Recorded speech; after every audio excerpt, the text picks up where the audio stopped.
What's going on, everybody? Appreciate you tuning in for another late night pod. Rough one tonight for the Suns. They get roughed up by the Celtics, lose by 30. Not exactly what you would hope for, but Boston's really, really good. Connor, you were there for the entire thing. What was the post game like? Any soundbite that kind of stood out to you?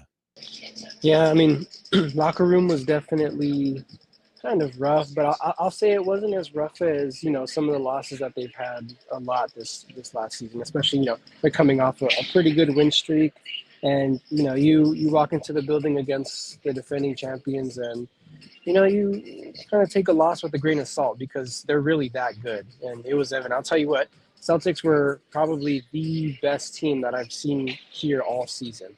And I haven't seen the Thunder yet all season. We see them in a few weeks, but yeah, I mean it was pretty much demoralizing. And we spoke to Coach Bud afterwards. He admitted that there were maybe some game plan mistakes that he's gonna have to go look at the film for to see what went wrong. But he definitely admitted that they got punched in the face just with how prepared the Celtics were. Kind of a really rough shooting night for Phoenix outside. I mean, KD shot the three well, 3 of 4, but some of these other guys, I mean, Booker's the last 3 games has kind of struggled to shot a little bit. 1 of 6 for him, 2 of 6 for Ryan Dunn, 1 of 7 from Cody Martin. You think that was more going up against a Celtics defense that has some pretty solid wing defenders that can play pretty well, or is this just one of those nights where the ball wasn't going in? I think it's a mixture of both. I think the Celtics are definitely a really good defensive team, and a defensive, scrappy, all in your face defensive team will do that for you. But I also think that these last few games, some of these Suns players have been, shooting a bit above their means. Especially Ryan Dunn, especially Cody Martin. They're not typically known for, shooting the leather off the ball. But yeah, I'd say it's a mixture of both because again, this Celtics team is incredible defensively, and it's just kind of little comeback to earth moment for some of the Suns players. I mean, the Suns have been playing out of their mind and kind of led by KD, who has been on an absolute tear this last few games. Shot the ball really well again tonight, 30 points, and he's making almost 70% of his shots from the field. Unfortunate that it kind of gets wasted when they're not able to even be kind of competitive when he's putting up a game like that. But it kind of feels like if you can get these games from KD consistently like he has been, it's a recipe for this team to be able to make some noise a little bit. Yeah, and you could talk a lot about, like we have been, about these role players that have been stepping up. But to be quite honest, the recipe for this recent Sun stretch is KD playing arguably some of the best basketball he's played of his career. He's in that mode right now, and he is playing incredible. And it can't come at a better time, especially when you look at the games that they've got coming up.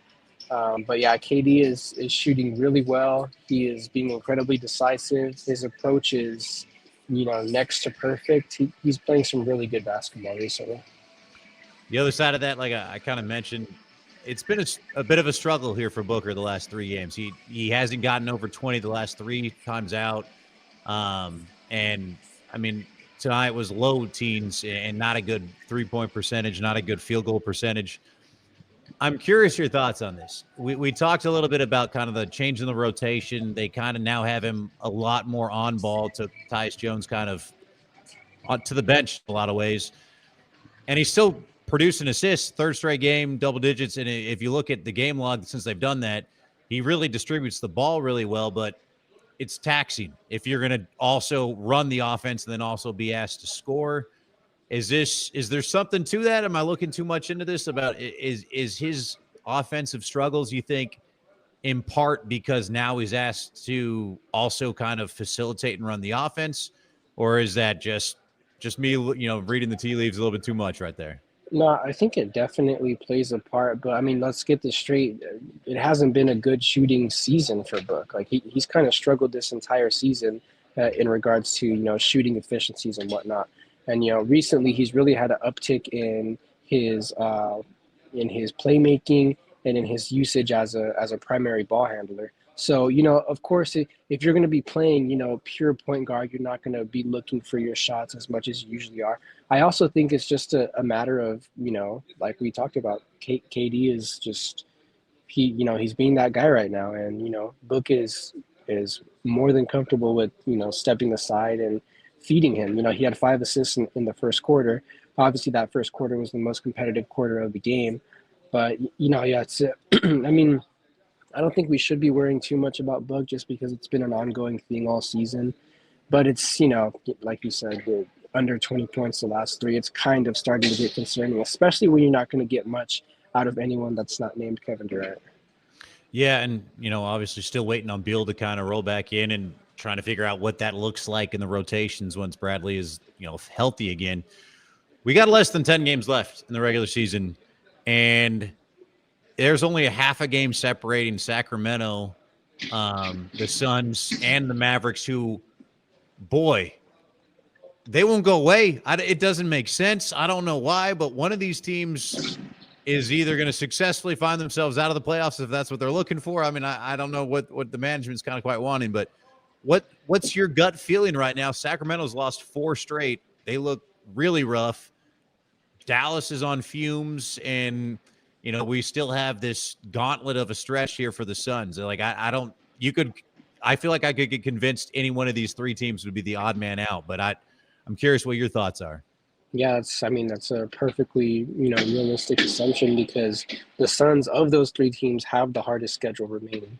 And, Sacramento, losers of their last 4, but they have Portland tomorrow. And, Portland, probably is trying to win. I'm pretty sure Portland's like, I think 3.5 games behind the 10th seed, which I don't know how much ground they could make up in these last few games. But, Portland, I do believe is trying to win. So maybe Sacramento gets a loss there. But, Dallas just got AD back, and he by himself is dynamic enough to maybe lead them back into the play-in. So I think it's important for the Suns not to lean too heavily on this loss because they do have a good stretch ahead of them, and it's still possible for them to not only stay in the 10th seed, but to possibly host that play-in game as the 9th seed.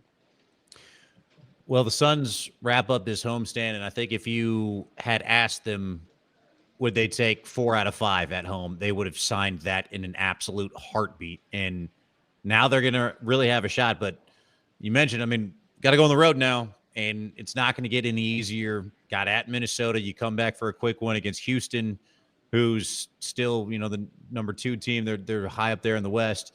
Then Milwaukee, Boston, New York. So halfway through that gauntlet that we've been talking about here for a few weeks of this 10-game stretch, the second half arguably more difficult because now you're going to be spending a lot of those games on the road. Are you encouraged enough by what you saw in this start of this that home stretch before they begin this road test that you think this team can kind of keep it up on the road, or were we a little bit kind of fool's gold and sometimes teams get a little bit get hot in the NBA and that's kind of what led to them winning a few of those games there at home? Yeah, I think I'm definitely still encouraged. I wouldn't say I'm like 100% encouraged because, like you said, it's a homestand. It's easy to come and defend your home court, but when you're out on the road, you got to worry about recovery. You got to worry about all the travel. I'm not too sure what the Suns' record on the road is this season, but I'd imagine it's not that good. And the teams that they're facing, like you said, it's arguably a more difficult second half than it was the first half.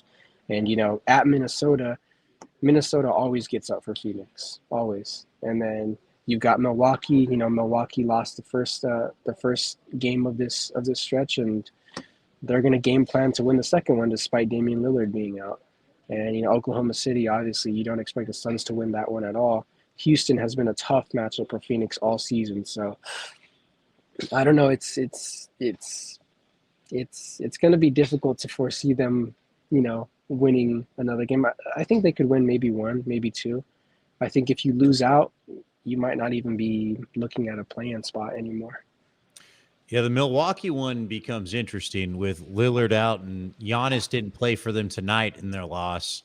So if I don't know how long he is out for, I don't know what he's dealing with. I got to look into that. But if he's if he's out for those two, that could be one where you could steal one that, 2 weeks ago on the schedule, no one would have kind of really picked him in that game. But that would help if you can find a way to just get a cheap one out of this stretch or get lucky on one of these nights and kind of leave some of the pressure. I mean, it's going to go a long way.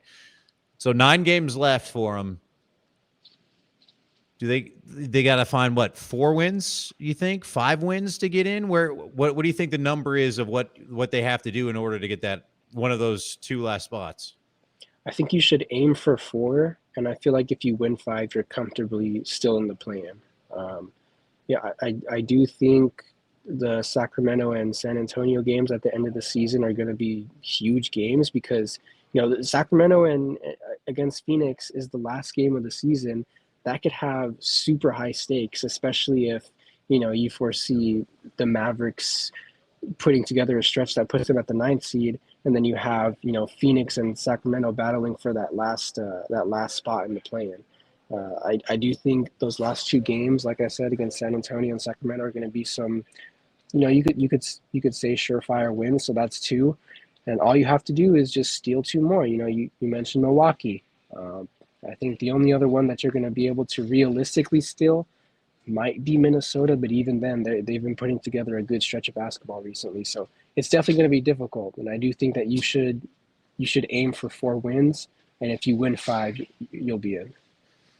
It's going to be a wild run here down the stretch. It's for so long it felt like the West was really in tears. There was the Thunder, and then it dropped off a little bit, and there was about 7 teams. There's a little bit of separation now, but if you look at the standings, there's still, with 9 games, there's so much to be decided here in the West, and it's going to really come down that Kings game. That it might come down to that, and whoever loses that team might be, the odd man out if the Mavericks can keep this up. Which, boy, Jason Kidd needs some kind of recognition if he can sneak this roster into the play-in with as much as they've had go on in Dallas. That's one of the more ridiculous coaching jobs I think you can point to, with the fact that they were playing 2-way guys for the last 2 months trying to just basically survive. And if he can somehow drag that roster in, not what they expected this year, obviously, but that'd be pretty impressive if they're able to do that. But the Suns, man, it's going to be fun. It's going to be a fun finish to the year, and I guess that's what we could hope for. But 4 of the 5 on the road coming up, and some really tough ones. So buckle up. We're gonna see how they do it, and then try and finish this thing. Yeah, we've said it multiple times. It's going to be entertaining nonetheless because if they do make a run and get into the play-in, that's sure for a lot of clicks and a lot of views. If they lose, It's going to be a lot more clicks, a lot more views, a lot more critiques. So regardless, it's any media person's dream kind of to be covering this team, unfortunately, even if they're not a contender at all. No matter where it goes, it's going to be good. It's drama through and through, and I'll tell you this much: we'll be watching. Connor, I appreciate it, man. Yeah, we'll see you later.